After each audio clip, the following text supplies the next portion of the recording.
Hai guys, kali ini saya mencoba merangkum film yang berjudul Mission Impossible Fallout. Film ini dirilis pada tahun 2018. Saya doakan bagi para penonton sehat selalu, dimurahkan rezeki dan diberi umur panjang. Makan ketimun di pinggir kolam daripada melamun, mending nonton review film.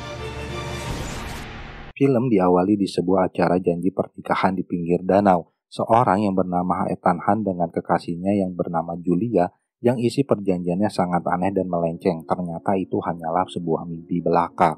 Han terbangun dari tidurnya dan mendengar ketukan pintu dari luar. Dengan sigap ia mengambil pistol lalu bergegas menuruni anak tangga menuju pintu untuk membukanya. Seorang di luar pintu menyebutkan beberapa kata dan memberikan sebuah paket lalu pergi. Han melihat sebentar keluar lalu menutup pintu dan membuka segera paket tersebut. Paket tersebut berisi sebuah buku berjudul Homer Odyssey, yang ternyata di dalamnya berisi alat pemutar video. Han segera menghidupkannya dengan mengkonfirmasi identitasnya terlebih dahulu lalu menonton video tersebut. Isi dari video tersebut adalah sebuah misi rahasia seorang yang bernama Solomon Land sejak Han menangkapnya 2 tahun yang lalu. Ketidaktampilannya di panggung dunia menimbulkan akibat yang tidak diinginkan. Sindikatnya selalu mengacaukan dunia. Divisi khusus CIA terus memburu jaringan Elite Land, tetapi masih banyak yang belum diketahui dan bebas. Sebagian dari mereka menyebut dirinya sebagai Apostles. Mereka dibayar untuk mengacaukan dunia dan menjadikan mereka sebagai ancaman yang lebih besar. Mereka bertanggung jawab atas wabah cacar di India, Kashmir, perbatasan Cina dan Pakistan. Ada klien baru yang membayar Apostles untuk operasi yang lebih ambisius. Mereka dihubungi oleh seorang pria ekstremis yang dikenal dengan sandi John Lark, berniat menghancurkan tatanan dunia saat ini. Lark bertanggung jawab atas hilangnya Neil Delbruck, pakar senjata nuklir asal Norwegia. Izin keamanannya dicabut setelah mengungkapkan pandangannya tentang anti-agama. Apostles telah berkomunikasi dengan organisasi kriminal Eropa Timur yang memiliki 3 inti plutonium yang dicuri dari pangkalan rudal Rusia, mengindikasikan John Lark dan Apostles telah bekerja sama membuat senjata nuklir. Ness memperkirakan orang sepintar Delbruck dengan menggunakan material yang ada dapat menyelesaikan 3 senjata nuklir dalam waktu 72 jam. Di tangan Apostles dan Lark, senjata ini bisa menjadi ancaman serius bagi dunia. Misinya adalah mencegah Apostles mendapatkan plutonium dengan segala cara. Jika ia dan tim IMF-nya dapat ditangkap dan dibunuh, sekretaris akan menyangkal misi ini. Pesan tersebut akan hancur dalam 5 detik. Film berlanjut di Berlin, Jerman. Di sebuah lorong, Han bersama 2 temannya yang bernama Benji dan Luther sedang menunggu orang yang akan menjual plutonium tersebut. Yang kelihatannya mereka datang terlambat. Benji yang terlihat agak gugup menjadi bahan tertawaan antara Han dan Luther. Right here, now, in a dark alleyway, waiting to buy black market. Feel tough, guy. And tonight, Luther, I would like to be in the van. Sedang asiknya mereka berbincang, orang yang mereka tunggu-tunggu akhirnya pun tiba. Han menyuruh Luther menyiapkan uang. Tiba-tiba listrik menjadi padam. Luther mencoba menghubungi Han dan keluar dari mobilnya. Lalu ia diancam dengan pistol oleh seseorang. Sementara Han bersama Benji bersiap melakukan transaksi. Tetapi orang tersebut bilang ia bertahan di bisnisnya karena suara di kepalanya. Setiap bertemu dengan Han selalu memberitahu hal yang sama. Mereka membawa koper besar lalu membukanya yang ternyata berisi 3 plutonium. Benji mencoba mengeceknya dengan alat yang berisi berilium. Akan bereaksi jika didekatkan dengan plutonium untuk mengecek keaslian dari plutonium tersebut.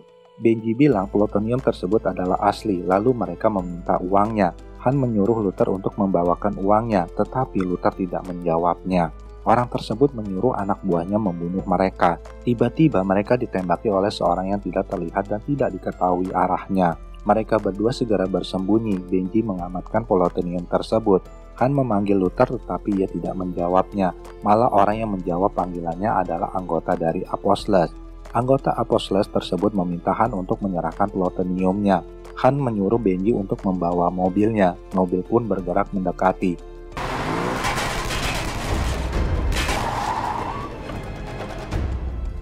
Seseorang mengancam Luther akan membunuhnya jika Han tidak menyerahkan plutonium itu ke tangan mereka. Han pun segera menembaki mereka dan mereka pun pergi.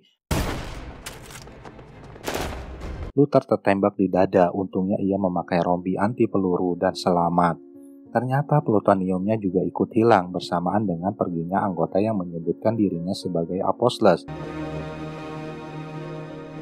Keesokan harinya di sebuah berita terjadi 3 ledakan besar secara bersamaan, yaitu di Vatikan, Yerusalem, dan Mekah. Dari serangan yang terkoordinasi, dipastikan Paus berada di kediamannya saat terjadi ledakan. Dipastikan juga senjata nuklir digunakan dalam serangan mengerikan tersebut. Di sebuah rumah sakit, Delbruck sedang berbaring di atas tempat tidur dan mendengarkan berita 3 ledakan besar tersebut. Luther dan Han mendatanginya memberikannya dokumen foto tempat ledakan dan senjata nuklir yang dipakai.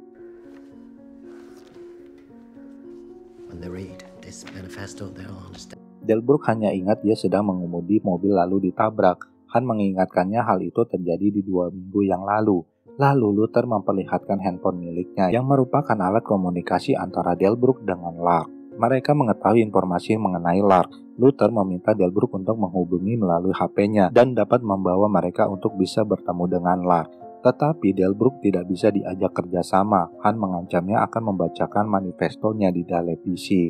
Han pun ingin menghabisi Delbruck, tetapi ia ditahan oleh Luther. Lalu Han menelpon seseorang menginformasikan bahwa Delbruck tidak bisa diajak kerjasama.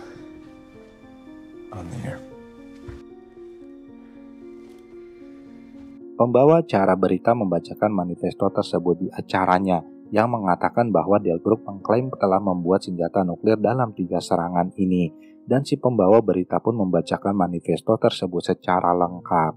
Delbruck membukakan password HP-nya, lalu Luther menyambungkannya dengan komputer untuk mengakses senjata nuklir yang dibuat oleh Delbruck. Han membuka ruangan tersebut yang ternyata bukanlah di rumah sakit. Pembawa acara berita tersebut ternyata adalah Benji, orang yang menabraknya 1 jam yang lalu. Kemudian Han pun pergi ke pangkalan udara Ramstein, Jerman. Ia menemui atasan yang bernama Alan di sana, yang memberi informasi bahwa HP tersebut membawa mereka ke server di Islandia. Tetapi mereka berhasil menyadap komunikasi Lark dengan seorang wanita yang bernama Alana Mitsopolis, yaitu seorang aktivis dan filantropis. Pekerjaan amalnya sehingga ia mendapatkan julukan sebagai White Widow. Itu hanyalah sebagai samarannya, aslinya adalah sebagai penjual senjata dan pencucian uang. Koneksi politik yang luas memberinya perlindungan. Lark dan Widow akan bertemu malam itu untuk bernegosiasi pengiriman paket yang belum ditentukan, yang mereka anggap adalah plutonium milik mereka yang hilang. Mereka akan melakukan kontak di ruangan pribadi di Grand Palais Paris. Jika Lark tidak muncul di tengah malam, Widow akan pergi dan menjual paket pada penawar tertinggi dan memberikan waktu kepada Han 2 jam dari saat ini untuk menemukan Lark. Datang seorang wanita yang bernama Erika bersama ajudannya, mengatakan bahwa pesawat itu adalah milik CIA. Mereka tidak bisa terbang tanpa persetujuannya. Ia memiliki sebuah tim di Paris yang sudah siap menangkap Lark begitu tiba di Palais. Tim J5 sudah membawanya ke Gitmo di mana penanda sedang menunggu. Alan mengatakan mereka butuh intelijen yang handal saat ini, dan inilah alasan mereka membentuk tim IMF. Erika menyinggung Han mengenai kehilangan plutonium saat di Berlin. Erika menginginkan orangnya terlibat dalam misi tersebut, yang bernama Agent Walker, atau tidak sama sekali di antara mereka yang akan berangkat. Not Hunt, not his team, not anyone. Han dan Walker berangkat ke Paris menggunakan pesawat milik CIA yang menyamar menjadi pesawat komersil, sehingga mereka dapat terjun ke Prancis tanpa terdeteksi, dan menceritakan Widow akan bertemu dengan Lark saat tengah malam. Tak ada yang bisa masuk tanpa pita pengenal elektronik. Mereka punya nomor pengenal Lark, jadi mereka dapat menemukannya dengan HP pelacak, lalu mencari pita pengenal itu dan akan menemukan Lark lalu memindai wajahnya. Menemui Widow akan membawa mereka kepada paket. Han memiliki cara agar Lark dapat bekerja sama dengan mereka. Dengan menyuntikkan obat di tengah kerumunan, dalam 10 detik akan terlihat seperti orang mabuk. Itulah rencananya. Walker adalah penyebab mereka tidak mempunyai saksi hidup yang dapat mengenali Lark atau Apostless. Lalu mereka berdua bersiap untuk terjun payung. 30 menit lagi Widow akan mengadakan pertemuan. Han memberitahu Walker agar mengikuti perintah sistem untuk membuka parasutnya, bukan sebelum atau sesudahnya. Helmnya secara otomatis menuntunnya ke tempat yang telah ditentukan, lalu mereka pun terjun di tengah badai.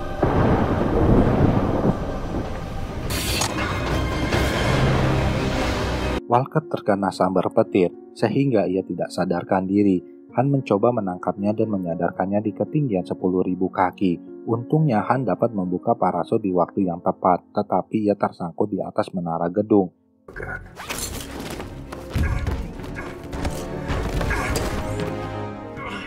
Walker pun selamat dan mendarat di atap gedung bersama Han. Mereka berdua memasuki gedung Palais. Han menunjukkan Walker tempat Widow mengadakan pertemuan, lalu memberikan HP pelacak kepadanya. Han berusaha berada di tengah kerumunan pengunjung dan membagi tugas kepada Walker untuk menemukan Lark. Walker mendapatkan sinyal keberadaan Lark sedang berada di dalam toilet. Lalu ia memberitahu Han. Mereka berdua menuju ke dalam toilet dan berhasil melumpuhkan orang yang mereka duga adalah Lark.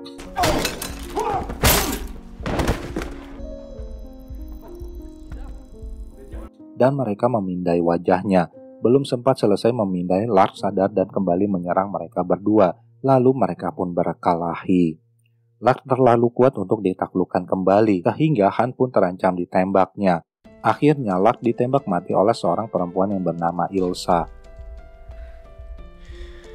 Han pun pergi menemui Widow menggunakan gelang milik Lark, meninggalkan Ilsa dan Walker di dalam toilet. Ilsa pun ikut bersama Han untuk masuk menemui Widow. Film berlanjut di dalam ruangan. Widow berkata acara amal itu dilakukan untuk menghormati ibunya karena semangatnya yang dapat mengumpulkan mereka di malam itu. Han bersama Ilsa masuk ke dalam ruangan di mana Widow sedang berpidato.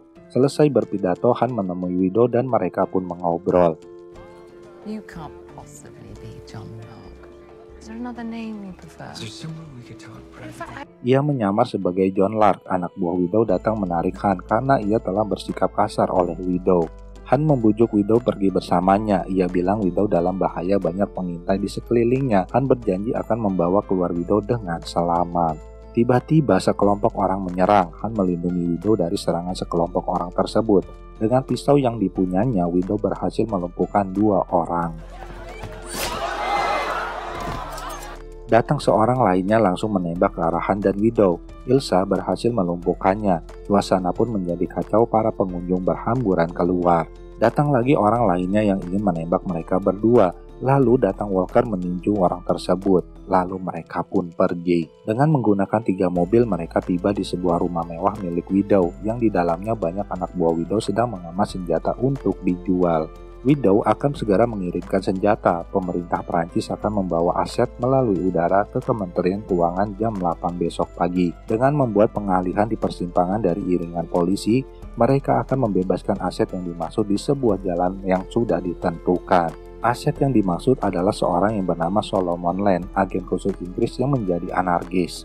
Walker menambahkan ia ditangkap oleh agen Amerika 2 tahun yang lalu dan menjalani interogasi yang tidak akan pernah berakhir, berpindah dari pemerintahan yang satu ke pemerintahan yang lainnya. Han pun datang ke Prancis hanya untuk plutoniumnya.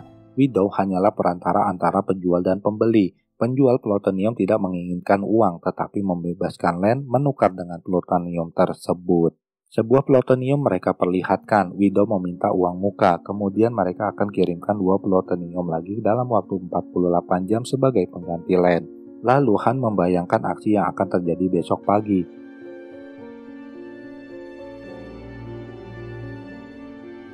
Menghadang iringan polisi dengan truk, menembaki semua polisi sampai tidak ada lagi yang hidup, dan membebaskan Land. Itu adalah harga yang pantas untuk mendapatkan plutonium tersebut. Hari pun berlalu. Walker menemui Erica. Mereka membahas orang yang mereka bunuh di Palais di dalam toilet. Mungkin bukanlah John Lark. Mereka curiga ia adalah hanya rekrutan dari Lark, dan Erica menginginkan Lark yang mengantarkan mereka pada plutonium dan Arposlas. Walker mencurigai bahwa Han adalah John Lark yang sebenarnya. Han membayar orang lain untuk menjadi Lark, lalu membunuhnya, dengan alasan untuk menyembunyikan identitasnya untuk melakukan pemberontakan. Karena beberapa kali Han diperlakukan tidak adil oleh pemerintah. Walker pun memberikan sebuah ponsel kepada Erica yang dibawa dari Grand Palais di malam kejadian, yang mungkin di dalamnya bisa membuktikan tuduhan tersebut.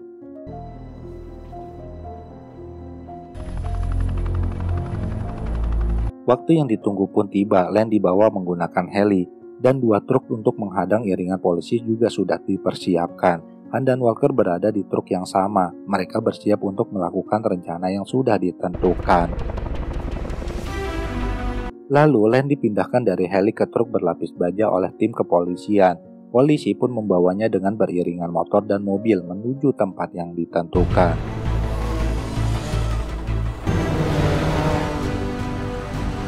Sebuah motor mengikuti iringan polisi tersebut. Dari atas jembatan, seorang memerintahkan untuk menutup jalan dari iringan. Supir truk gandeng dengan sengaja menggulingkan truk itu untuk mengalihkan iringan dari polisi. Iringan polisi pun memasuki lorong jalan di mana dua truk sudah bersiap untuk menghadang mereka. Lalu Han menjadi driver di salah satu truk. Ia menabrakkan truk baja polisi yang di dalamnya berada Len sehingga truk itu tercebur ke dalam danau.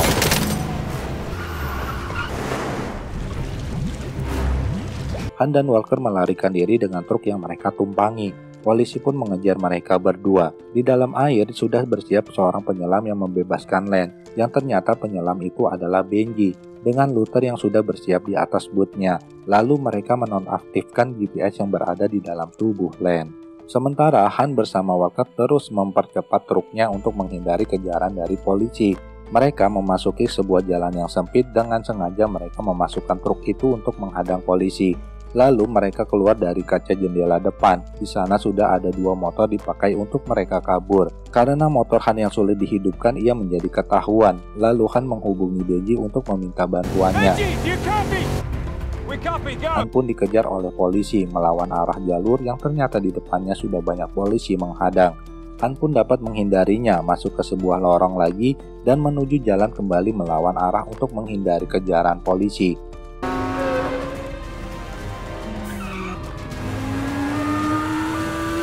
Pada akhirnya ia terkepung dan melajukan motornya dengan kencang, menabrak sebuah mobil lalu terjatuh.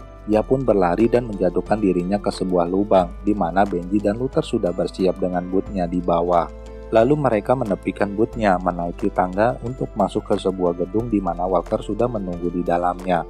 Len pun dibawa oleh mereka. Sialnya saat membuka pintu gerbang di depan ada seorang polisi wanita.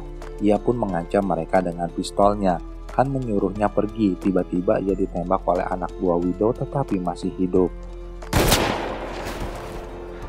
Seorang lainnya menyuruh untuk membunuh polisi wanita itu. Dengan cepat Han menembaki mereka sehingga mereka terbunuh. Han meninggalkannya dan mereka pun pergi membawa Len. Seorang pengendara motor menembaki mereka di atas jembatan. Di bawah jembatan Han menyuruh Walker, Benji, dan Luther keluar dari mobil. Lalu Han membawa pergi Len dengan mobilnya. Untungnya rembakan dari pemotor itu melesat tidak mengenai Len. Pemotor itu mengejar sambil menembaki Han. Ia memotong jalan lalu menghadang mobil Han. Han pun menghentikan mobilnya dan menabrak pemotor tersebut. Len mengenalinya yang ternyata pemotor itu adalah Ilsa. Akhirnya Han dapat berkumpul kembali dengan Benji, Luther, dan Walker. Mereka mengeluarkan pelacak mikro dari leher Len. Menurut Len, sindikat adalah harapan terakhir dari peradaban untuk meruntuhkan tatanan dunia yang lama. Luther berhasil mengeluarkan pelacak mikro tersebut dari leher Len dan menerbangkannya dengan drone yang sudah dipersiapkan. Hari pun berlalu. Di pinggir sebuah sungai, Han bertemu dengan Widow kembali untuk menukarkan Len dengan plutonium yang ia cari. Tetapi Widow menginginkan hal yang lainnya, yaitu membawa Ilsa kepadanya, yang menurut Widow telah membunuh keempat anak buahnya. Jika tidak, Widow akan menjual plutonium itu kepada yang lainnya. Widow menyuruh Han untuk pergi ke London dan menerima instruksi selanjutnya.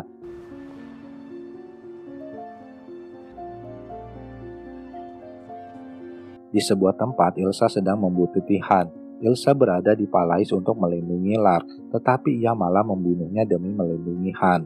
MI6 mengirim Ilsa untuk membunuh Len, dengan alasan karena sebagai cara membuktikan kesetiaan Ilsa terhadap organisasi tersebut. Padahal ia sudah keluar dari MI6 atau tidak akan pernah berhenti melarikan diri. Han bersama ketiga temannya sudah berada di London. Lalu Widow menelponnya, menanyakan bersiap bertemu dengan kurir untuk menukar Len dengan plutonium. Sementara Ilsa berada di satu area dengan Widow, bersiap untuk membunuh Len. Han bersama temannya berhenti di sebuah gedung lalu memasukinya. Alan sudah berada di sana. Mereka membius Len dan memasang kamera mikro untuk mengamatinya. Dalam 20 menit ke depan mereka akan bertukar dengan kurir. Benji menyamar sebagai Len palsu untuk bertukar dengan plutonium. Sementara Walker tetap di tempat menjaga Len asli. Han tidak akan melepaskan Len kepada mereka. Walker berkata jika Apostle mengetahui Han mempermainkan mereka, maka Han akan kehilangan plutoniumnya kembali. Tetapi mereka punya masalah besar. Ilsa diperintahkan langsung membunuh Len oleh MI6. Han mencoba menahan Ilsa agar tidak membunuh Len. Alan pun bilang pertemuan itu adalah jebakan. White Widow telah bekerja pada CIA sejak dari awal. Ia ingin menyelamatkan bisnisnya, mendapatkan plutonium, Apostles, dan Lark. Luther mempertanyakan mengapa jika Sloan tahu pertemuan itu adalah perangkap, kenapa ia tidak memberitahu mereka. Alan bilang karena siapa saja bisa jadi John Lark. Sekarang pembuktian Sloan terbukti dari dalam dokumen, yang di dalamnya ada jejak elektronik yang mengkaitkan Han dengan pencurian obat cacar dari CDC, dan juga menghubungkan korespondensi panjang dengan berujung perekrutan Delbruck. Han sendiri yang menyerahkan plutonium itu kepada Apostles. Ditambah yang memberatkan perilaku membangkang yang menguatkan CIA bahwa Han membelot. Dan pencarian Lark adalah sebagai kedok untuk menyembunyikan fakta bahwa Lark adalah Han itu sendiri. I'm afraid Sloan's got some questions for her as well.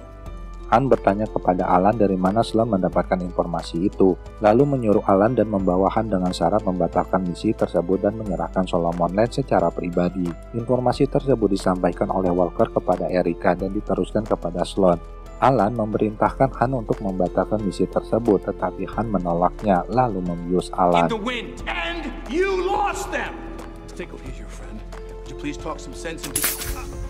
Benji bersiap menyamar sebagai Len palsu. Luther memborgol tangan dari Benji, sementara Walker memonitor Len asli. Mereka bertiga pun pergi meninggalkan Walker bersama Len. Walker pun menyadarkan Len, lalu mereka akan pergi dari tempat tersebut. Ternyata Walker sudah bekerja sama dengan Len. Mereka menjebak Han. Dengan kesepakatan, Walker membantu Len menjebak Han, dan Len menyerahkan plutoniumnya kepada Walker. Len menginginkan Han untuk disalahkan karena suatu dendam terhadapnya. Jika keinginannya tercapai, maka Apostles akan mendapatkan plutoniumnya. I help you frame Hunt. You give me the plutonium. The IMF is Halloween. Nothing but grown men wearing. Ternyata itu adalah Benji yang menyamar menjadi Len palsu. Kemudian Alan menodongkan pistolnya ke kepala Walker dari belakang. Rahasia Walker pun akhirnya terbongkar. Walker diinterogasi oleh mereka, yang ternyata Walker adalah seorang pengkhianat yang ingin menjebak Han untuk disalahkan. Erica pun juga berhasil memainkan perannya untuk menjebak Walker. Tiba-tiba listrik padam dan polisi pun datang. Itu adalah ulah dari Erica.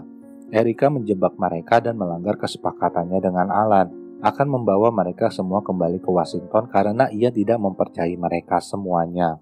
Masalah pun menjadi semakin rumit. Len melarikan diri, Alan tertusuk pisau oleh Walker, sementara anak buah Erica menyerang Han dan timnya.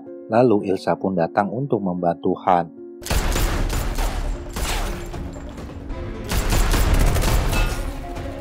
Walker pun berhasil melarikan diri, sementara Luther berhasil memasukkan pelacak mikro di tubuhnya. Han diminta oleh timnya untuk mengejarnya. Kemudian Luther juga memasukkan pelacak mikro di tubuh Han. Kini Han sedang dikejar oleh CIA dan Apostles. Ia memasuki sebuah gereja yang di dalamnya terdapat warga sedang beribadah. Lalu Han menaiki tangga menuju atap dari gereja tersebut.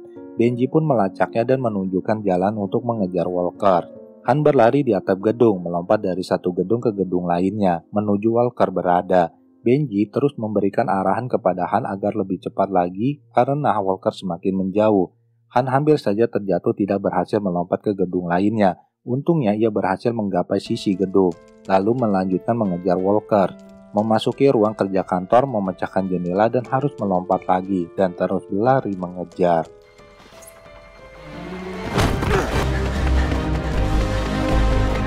Walker memasuki sebuah gedung lalu ia menaiki lift untuk ke atap gedung tersebut. Han pun menyusulnya bergelantung di bawah lift. Akhirnya Han pun harus kehilangan Walker dan Len yang pergi menggunakan heli. Di sebuah tempat Luther, Benji, dan Ilsa sedang membahas mengenai senjata nuklir yang mempunyai daya ledak sampai 5 megaton. Walker dan Len mempunyai 2 inti plutonium yang berarti ada 2 bom dan keduanya terhubung dengan sinyal yang kuat dan akurat meledak dalam 1/10 detik. Jika satu bom dilucuti, maka secara otomatis akan memicu bom lainnya meledak. Artinya setelah bom diaktifkan, maka tidak akan bisa dilucuti. Jika detonator sudah menghitung mundur, maka tidak akan bisa dihentikan. Yang berarti misi itu adalah misi bunuh diri. Luther menceritakan kepada Ilsa, Han pun hanya serius dengan 2 wanita. Yang pertama adalah istrinya. Dahulu mereka hidup bahagia, tetapi setiap sesuatu terjadi di dunia, Han selalu berpikir ia harusnya berada di sana. Istrinya berpikir kalau Han selalu menjaganya, lalu siapa yang akan menjaga dunia? Han pun peduli dengan Ilsa lebih dari yang ia akui. Kemudian Han pun datang. Ilsa siap berangkat bersama Han. Mereka harus bergerak sendiri dan tidak mempercayai orang luar dari ruangan itu. Lane had one of these in the back of his neck. Got it. Film berlanjut di Kashmir. Mereka berempat sudah berada di sana. Dengan menggunakan mobil mereka menelusuri pegunungan. Luther berusaha melacak keberadaan dari Lane dan Walker. Sialnya mereka kehilangan sinyal dengan posisi terakhir di 30 mil timur laut. Di sana ada sebuah lembah sungai Nubra dan hanya ada tempat sebuah camp medis. Lane menempatkan camp di sana pasti ada suatu alasan. Ilsa mengatakan lembah sungai Nubra berada di dasar gletser Siachen. Jadi ledakan nuklir di sana akan mempengaruhi sistem irigasi alami terbesar di dunia. Sepertiga populasi dunia akan kelaparan. Semakin besar penderitaan, semakin besar perdamaian. Itu adalah slogan yang selalu diucapkan oleh anggota Apostles. Benji sepertinya menemukan kelemahan dari sistem bom nuklir tersebut. Detonator jarak jauh membutuhkan suatu kunci tembak. Jika bisa mendapatkan kunci itu, maka bisa memecah sinyal dan memungkinkan dapat memotong sikring dari bom tersebut. Salah satu dari mereka harus mencari detonator dan mengambil kuncinya. Tetapi mereka tidak boleh mencabut atau memotong sikring sebelum hitungan mundur dimulai. Sederhananya, mereka menunggu hitungan mundur dimulai lalu mencabut kunci itu. Di tempat lainnya, Lane sedang memasukkan plutonium ke dalam senjata nuklir dan menghubungkan kedua bom itu ke detonator. Han dan timnya sudah sampai di camp medis. Mereka sulit untuk membedakan sinyal yang didapat karena di sana banyak alat yang menggunakan sinyal yang sama. Mereka pun berpencar untuk menemukan bom tersebut. Han bertemu dengan mantan istrinya yaitu Julia. Ternyata ia sudah menikah lagi dengan pria lainnya.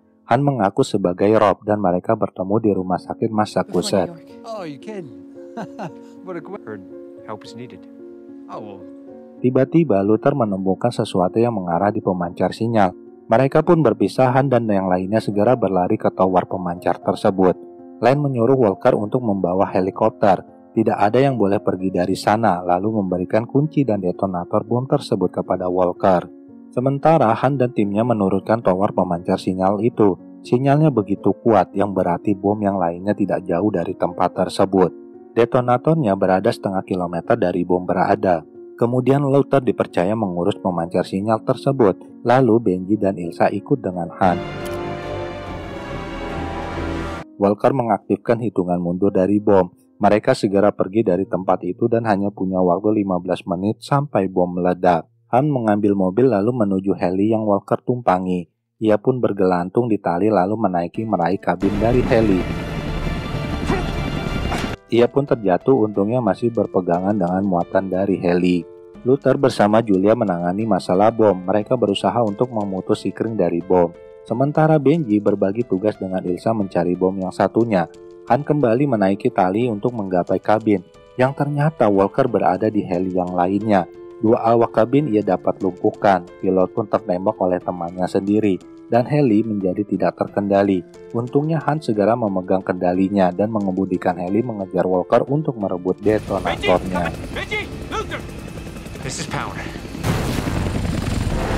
Luther bersama Julia terus berusaha untuk menjinakkan bom. Mereka memilih kabel yang akan dipotong.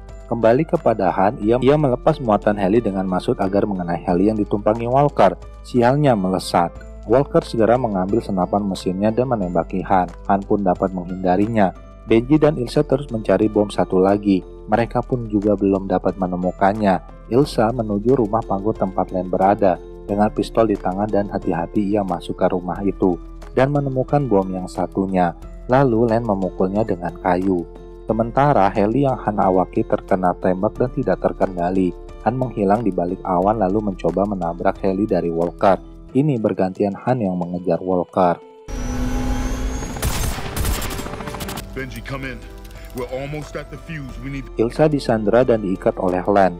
Ia bilang Han tidak akan dapat menghentikan bom tersebut. Hitungan mundur sudah dilakukan. Lalu Benji datang untuk menyelamatkan Ilsa. Tetapi Lane mencekik dan meninju Benji, lalu ia menggantungnya. Ilsa berhasil terlepas dari ikatannya, ia pun menyerang Lane.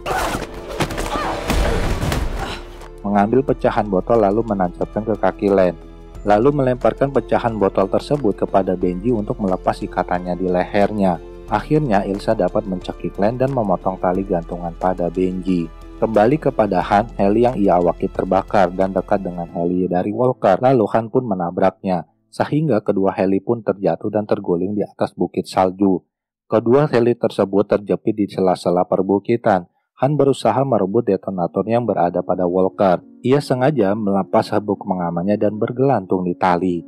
Han pun berhasil keluar dari kabin heli yang sudah rusak itu, tetapi ia tidak sadarkan diri. Luther sudah putus asa tidak bisa menghentikan bomnya, lalu menyuruh Julia untuk pergi bersama suaminya.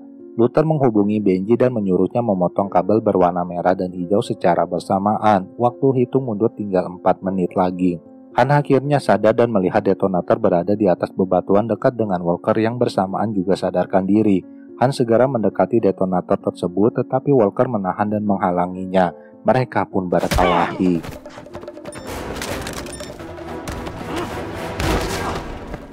Detonator bom berada di pinggir jurang. Han berusaha sekuat tenaga untuk melumpuhkan Walker dan meraihnya. Mereka berdua mau terjatuh dari atas jurang. Han berpegangan di batu sementara Walker berpegangan di kaki Han. Lalu Han memanjat tebing batu dan melepaskan tali kawat baja heli. Akhirnya Walker pun terjatuh terkena pengait dari tali tersebut. Han pun mendaki tebing untuk naik ke atas untuk mendapatkan detonator. Kembali kepada Luther, ia sedang memandu Benji untuk memutar skrup dan mencabut panel untuk menemukan kabel daya dan kabel ground untuk sikring. Secara bersamaan mereka akan memotong kabel tersebut, tetapi butuh Han untuk mencabut kunci dari detonator. Dengan hitungan 3 mereka memotong kabel tersebut dan secara bersamaan juga Han berhasil mencabut kunci dari detonator.